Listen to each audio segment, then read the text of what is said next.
ગોઠો થઈ ગઈ છે અને ફરીથી ઓપરેશન કરવું. હા, તે અમે ડૉક્ટરને કીધું કે સાહેબ તમે બધું કર્યું છે, તમને અમે રૂપિયા આપ્યા છે, તો અત્યારે તમે આવું કેમ બોલો? તો અમને એવું કહેશે કે તમારાથી થાય એ કરી લો. ડૉક્ટર ઊંધો બોલે છે સાહેબ. મારી કોઈ જવાબદારી હા, અમારી કોઈ જવાબદારી નથી એવું કહેશે. અત્યારે લગીને એને પૈસા લીધા અમારા જોડેથી. જેમ કીધું મને કીધું 3 બોટલ લોહી જોશે, આપ્યું. મારી બેન કમ્પ્લેટ હતી, અંદર લઈને ગયા, પછી હાથ માર્યો, હું ખબર નહીં. પછી અમારા બહાર આવીને એવું કે ગાદી ફાટી ગઈ છે.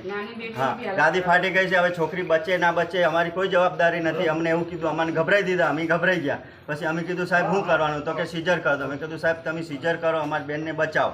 તો કે પૈસા ભરો. તો અમે મારી બેનની જણસો બધી વેચી, હોનીને તે મારી જોડે બિલ છે, વેચીને અમે બધા રૂપિયા ભર્યા છે. અત્યારે એ ઊંધો બોલે છે. કોરા પેપર પર સાઈન કરાય એવી કઈ વાત છે? હા, સાઈન કરાય અમને. અને એવું કહે છે કે ટાઈમ નહીં બોલાય છે. મેં કહું સાહેબ તમારા જો ટાઈમ નથી તો તમે અમારે લખીને તો આલો કે ફોન માટે તમે સહી કરાવો છો.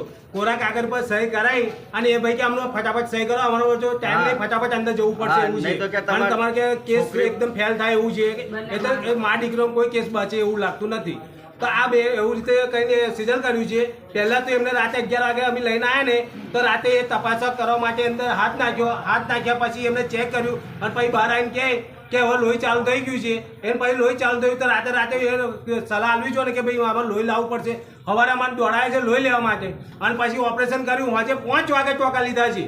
ત્યાં સુધી ટોકા નહીં લીધા. એ બેનને એવી હાલતમાં પડી રાખેલી. મેં અંદર ઓપરેશન રૂમમાં જઈને જોઈને તો પેલા બધા કે અંદર નહીં આવવાનું કે કયા કારણે નહીં આવવાનું? મેં અત્યારે ટેકા લઈ લેવા જોઈએ. તો કહું કે લોહી ઓછું છે, 2% 3% લોહી બતાવે છે, એ કારણે કે અમે નહીં લેતા. અમે બીજા 2 ડોક્ટરને મળીને આવ્યા છે. ડોક્ટરે અમને કીધું છે કે આ ડોક્ટરની ભૂલ છે, પણ આ માનવા તૈયાર નથી થતું. હા, અંદર કોથળી ફાડી નાખી છે, નસ ફાટી નાખી છે, ગાદી ફાટી ગઈ છે, પાછો અંદર ગાંઠો થઈ ગઈ છે. એવું કે અત્યારે અંદર લોહીની ગોઠો બતાવે છે, લોહીની ગોઠો બતાવે છે. આ કેમ તાળું મારી દીધું છે?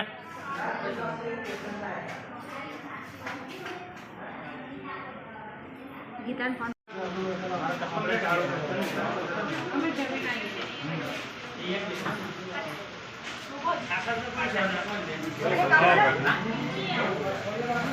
છે ઘટના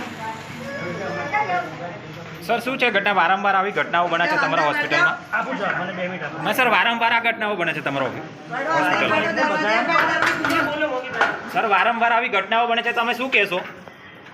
તમે એકવાર પેશન્ટની વસ્તુ સાંભળી લો પછી મારો જવાબ માંગવા આવો. નહીં સર, આવી ઘટનાઓ ભૂતકાળમાં પણ બનેલી છે. ભાગો છો કેમ જવાબ આપ્યા વગર?